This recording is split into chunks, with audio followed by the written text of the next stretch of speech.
Kelyuhu waa laba xubnood oo ka mid ah jirka kuwaas oo ku yaala qaybta hoose ee feedhaha iyo labada dhinac ee lafdhabarta.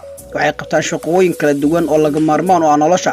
Tan ugu muhiimsan waxay tahay waxay shaandheeyaan waxyaabaha wasakhda ah, biyaha xad dhaafka ah, iyo waxyaabaha kale aan nadiif ahayn ee dhiigga ku jira. Waxyaabaha wasakhda ah waxa lagu kaydiyaa kaadi haysta kadibna waxa laga saaraa jirka iyadoo kaadi ah. Waxa kale oo kelyuhu soo dheelitiraan pH-ka, saarista cusbada ama milixda iyo heerka potassium-ta ee jirka. waxa kale ay soo saaraan hormoono xakameeya dhiigkarka iyo soo saaridda unugyada dhiigga cascas. Kelyahaaga ayaa weliba ku shaqo leh dardargelinta vitamin D-ga oo ka caawinaya in dheefshiidku uu nuugo calcium-ta, dhisidda lafaha iyo joogteynta shaqada murqaha. Joogteynta caafimaadka kelyaha ayaa muhiim u ah caafimaadka guud. Jimicsiga joogteynta jimicsiga waxay muhiim u tahay caafimaadka iyo badqabka kelyaha. waxay yareyn kartaa halista cudurrada kelyaha ee daba dheeraada. waxay kale ay hoos u dhigi kartaa dhiigkarka waxaana kor u qaadi kartaa caafimaadka wadnaha kuwaas oo labaduba muhiim u ah ka hortagga dhaawaca kelyaha. jimicsigu maaha inaad gasho ordo dhaadheer, waxa kaaga filan socodka, kaxaynta baaskeelka iyo jimicsiga fudud si sare loogu qaado caafimaadka kelyaha. xakamaynta sonkorta dhiigga dadka qaba sonkorta ama macaanka ama xaalado sababi kara sonkorta dhiigga oo sarreysa ayaa dhaawici kara kelyaha. marka unugyada jirku aysan isticmaali karin glucose ama sonkorta dhiigga, kelyaha waxaa lagu qasbaa inay si adag u shaqeeyaan si ay u shaandheeyaan dhiigga. sanado badan oo dadaal ah tan waxay ku horseedi kartaa waxyeelo nafta halis ku ah waqti dheer. si kastaba ha noqotee, haddii aad xakamayn karto sonkorta dhiigga waxaad yareyn doontaa halista dhaawaca ee kelyaha. cadaadiska dhiigga ee sarreeya wuxuu sababi karaa dhaawac soo gaadha kelyaha.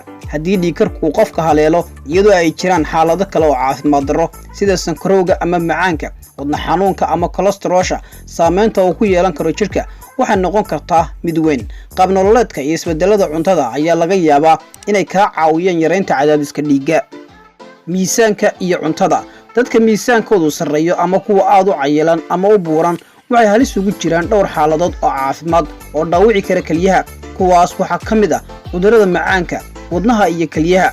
cunto caafimaad leh oo ay ku yar yihiin soodhiyam, hilib la warshadeeyo iyo cuntooyinka kale ee dhaawici kara kelyaha waxay gacan ka geysan karaan yareynta khataraha iyo dhaawaca soo gaadha kelyaha. waxaad xoogga saartaa cunista cuntooyinka soodhiyamta ay ku yar tahay sida khudradda cagaaran, kalluunka iyo midhaha oo dhan. cabidda biyaha waa arrin mudnaan dheeri ah leh, waana talooyin xasaasi ah inaad cabto 8 koob oo biyo maalintii. laakiin waa yool wanaagsan si saxa maxaa yeelay waxay kugu dhiirigelinaysaa inaad ka badbaado biyo yaraanta jirka.